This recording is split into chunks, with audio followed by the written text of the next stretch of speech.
Everyone, आप सभी का हमारे चैनल पे स्वागत है बच्चों। आज के वीडियो में हम क्लास 11th की जो नई सिलेबस है, नई एनसीईआरटी बुक के आधार पर, क्योंकि जो आपके पास किताब होगी ना वो पुरानी एनसीईआरटी ही होगी। नई एनसीईआरटी बुक जो इंग्लिश मीडियम में आई है वहाँ पर आपको मिलेगा पूरा नया सिलेबस के आधार पर। लेकिन अगर आप हिंदी मीडियम के बच्चे हो तो आपको पुरानी एनसीईआरटी बुक ही मार्केट में मिल रही होगी और उससे ही हमें पढ़ना है। तो क्या पढ़ना है और क्या नहीं पढ़ना है वो मैं आपको सिलेबस में बताऊँगा। अगर आप बोलेंगे कि सर हमें एनसीईआरटी बुक पे एक अलग से वीडियो में टिक लगा दो कि भैया क्या पढ़ना है, कौन सा क्वेश्चन छोड़ना है, कौन सा क्वेश्चन पढ़ना है, तो उस पर एक मैं अलग से वीडियो बना दूंगा अगर आप कहोगे तो। फिलहाल हम आ जाते हैं सिलेबस पर कि हमें पुरानी एनसीईआरटी में क्या था और नई एनसीईआरटी में क्या हट गया, क्या पढ़ना है। ठीक है, सो इधर आ जाते हैं। सबसे पहले पहला जो चैप्टर है सेट्स, समुच्चय। ठीक है, देखो क्या हटा है। जो एक्सरसाइज नंबर है 1.6 जो हुआ करता था उसे पूरी तरीके से हटा दिया गया है। पुरानी एनसीईआरटी में जो प्रश्नावली 1.6 था ना उसे पूरा हटा दिया गया है। ठीक, उसके बाद विविध उदाहरण की अगर मैं बात करूं तो विविध उदाहरण में 31 नंबर, 32 नंबर, 33 नंबर और 34 नंबर को पूरी तरीके से हटा दिया गया है। अब ये चीज़ आप अपने एनसीईआरटी बुक उठाओ, पुरानी एनसीईआरटी है आपके पास, उसमें आप गोला मारते जाना, कट करते रहना, ये आपको नहीं पढ़ना है। ठीक है, उसके बाद विविध प्रश्नावली में आ जाओ। विविध प्रश्नावली में क्वेश्चन नंबर 6, 7, 13, 14, 15 और ये 16 बिल्कुल भी नहीं पढ़ना है। ठीक, चैप्टर नंबर 2 आ जाओ। विविध मतलब संबंध और फलन, रिलेशन एंड फंक्शन। इसमें कुछ भी हटाया नहीं गया है, इसको पूरा पढ़ना है क्योंकि वेरी इंपॉर्टेंट चैप्टर है। ये चीज़ कक्षा 12 में दोबारा आएगी, इसीलिए इसका बेसिक पूरा होना बहुत ज़रूरी है। तो इसमें से कुछ भी नहीं हटाया गया है, इसको पूरा पढ़ना है। ठीक, फिर चैप्टर नंबर 3 में हमारा त्रिकोणमितीय फलन है। पुरानी एनसीईआरटी में सिर्फ 3.4 को पूरा हटा दिया गया है। प्रश्नावली 3.4 जो हुआ करती ना उसको पूरा हटा दिया गया है, लेकिन मेरे हिसाब से इसको हटाना नहीं चाहिए था क्योंकि इसका उपयोग फिर कक्षा 12 में आएगा, फिर दिक्कत हो जाएगी। बट हटा दिया गया, आपको नहीं पढ़ना है। ठीक, अगले में आ जाते हैं चैप्टर नंबर 4।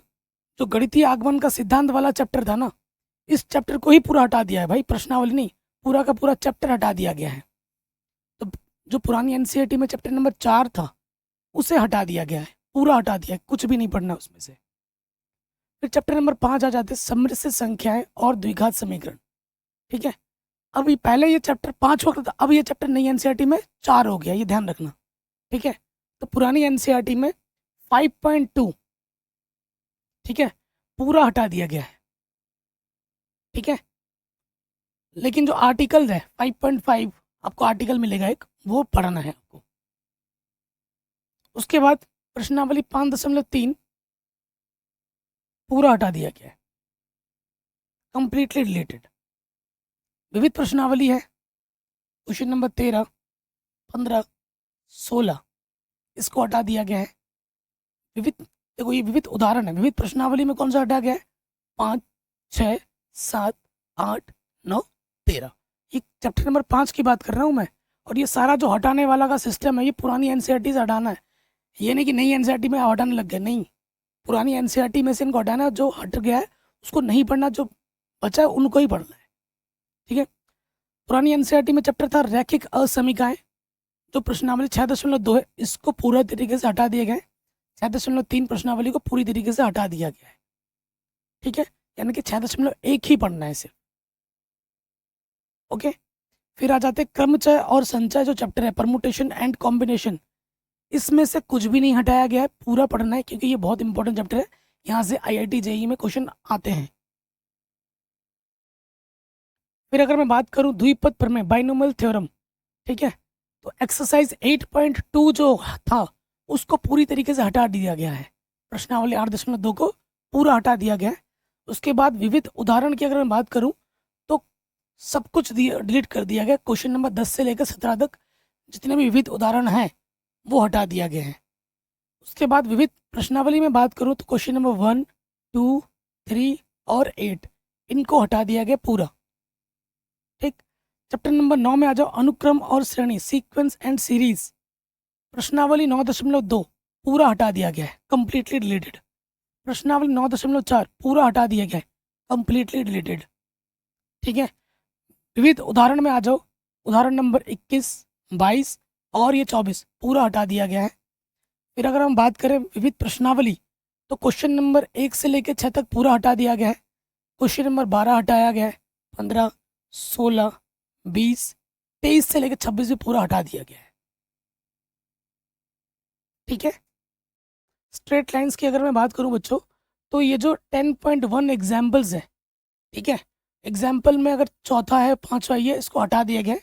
प्रश्नावली 10.1 का जो क्वेश्चन नंबर 8 है, 13 है, 14 है, इसको हटा दिया गया है। 10.2 अगर एग्जाम्पल्स की बात करें, प्रश्नावली शुरू होने से पहले जो उदाहरण आते हैं, उदाहरण नंबर 11 और 12 को हटा दिया गया है। प्रश्नावली 10.2 में क्वेश्चन नंबर 8 को हटा दिया गया है। 10.3 में जब जाओगे, ठीक है, तो 13 से लेकर 17 तक की जो प्रश्नावली के जो प्रश्न है उनको हटा दिया गया है एग्जाम्पल्स में। और एक्सरसाइज प्रश्नावली 10.3 का क्वेश्चन नंबर 3 हटा दिया गया है। और विविध प्रश्नावली का क्वेश्चन नंबर 2 भी पूरा हटा दिया गया है। लेकिन जो आपका चैप्टर नंबर 11 है, कोनिक सेक्शन, शंकु परिच्छेद, पूरा का पूरा पढ़ना है, इसमें से कुछ भी नहीं हटाया गया है। मैंने पूरी नई एनसीईआरटी भी और पुरानी एनसीईआरटी भी पूरी पढ़ा रखी है। प्लेलिस्ट के लिंक्स मैं डाल दूंगा डिस्क्रिप्शन पे। नई सीरीज डिजिटल बोर्ड पे भी वो मैंने शुरू कर दी है। आप वेट मत कीजिए बच्चों, प्लीज़ पढ़ाई शुरू कर दीजिए, ठीक है, ये मैं आपसे बार बार बोल रहा हूँ। नेक्स्ट अगर मैं बात करें त्रिविमीय ज्यामिति का परिचय, जो चैप्टर नंबर 12 है, इसमें से 12.3 प्रश्नावली को पूरी तरीके से हटा दिया गया है। और विविध मिसलिनियस में अगर हम विविध प्रश्नावली में आ जाए, तो क्वेश्चन नंबर 4 और 5 को हटा दिया गया है। Chapter number 13 limits and derivative, सीमा और अवकलज, पूरा पढ़ना है, कुछ भी नहीं हटाया गया है, क्योंकि ये चीज़ कक्षा 12 में पूरी आएगी दोबारा से, वेरी इंपॉर्टेंट है। ठीक। चैप्टर नंबर जो 14 है गणितीय विवेचन, इसको पूरा चैप्टर ही हटा दिया गया, इस चैप्टर को आपको पढ़ना ही नहीं है, ठीक है, पूरा हटा दिया गया। सांख्यिकी की अगर बात करें, तो सांख्यिकी में 15.3 प्रश्नावली को पूरी तरीके से हटा दिया गया है। और उसके बाद विविध प्रश्नावली का क्वेश्चन नंबर 6 भी हटा दिया गया है। प्रायिकता की अगर मैं बात करूं, 16.1 प्रश्नावली को पूरी तरीके से हटा दिया गया, कंप्लीटली डिलीटेड। बाकी आपको सब कुछ पढ़ना है, 16.1 नहीं पढ़ना है, बाकी सब कुछ पढ़ना है, ठीक है। तो ये रहा आपका सिलेबस, जो मैंने आपको उस छोटे से वीडियो में बता दिया है, ठीक है। मैंने भाई देखो, बाकी बिहार बोर्ड, झारखंड बोर्ड के अगर आप विद्यार्थी हो बच्चों, आपका पूरा सिलेबस आपको पढ़ना है। पुरानी एनसीईआरटी जो है ना, पूरी की पूरी पढ़नी है, कुछ भी नहीं हटा फटा है, ठीक है। और आप टेंशन मत लो भाई, मैंने पुरानी एनसीईआरटी पूरी पढ़ा रखी है। प्लेलिस्ट में लिंक्स डाल दूंगा डिस्क्रिप्शन में। नई एनसीईआरटी भी पूरी पढ़ा रखी है ऑलरेडी, जिसकी भी लिंक्स मिल जाएगी डिस्क्रिप्शन में, ठीक है। और साथ ही साथ मैंने डिजिटल बोर्ड पे नई सीरीज भी स्टार्ट कर दिया है, जिसमें मैंने नई और पुरानी दोनों को मैं कवर कर रहा हूँ, ठीक है। तो टेंशन लेने की ज़रूरत नहीं है, जब तक आपका दोस्त, आपका भाई आपके साथ है, तो आपको फ्री एजुकेशन मिलती रहेगी, क्वालिटी एजुकेशन। अगर आप कहीं और जाओगे, यही चीज़ आपको पैसे दे के पढ़नी पड़ रही होगी, और मेरे तरीके से कोई नहीं पढ़ा रहा होगा, ये तो मैं दावे के साथ कह सकता हूँ। मैं पढ़ाता हूँ बहुत ही सिंपल वे में, आप एक ही बार में समझ जाओगे, इस तरीके से मेरा टेक्निक होता है। प्लीज़ वीडियो को लाइक कीजिए, शेयर कीजिए, सब कुछ पढ़ा रखा है, लिंक्स मिल जाएगी डिस्क्रिप्शन पे, ठीक है। और किसी प्रकार की वीडियो की ज़रूरत हो कमेंट करके हमें ज़रूर बताएं। जय हिंद, अपना ख्याल रखें, मिलते हैं आपसे नए वीडियो में।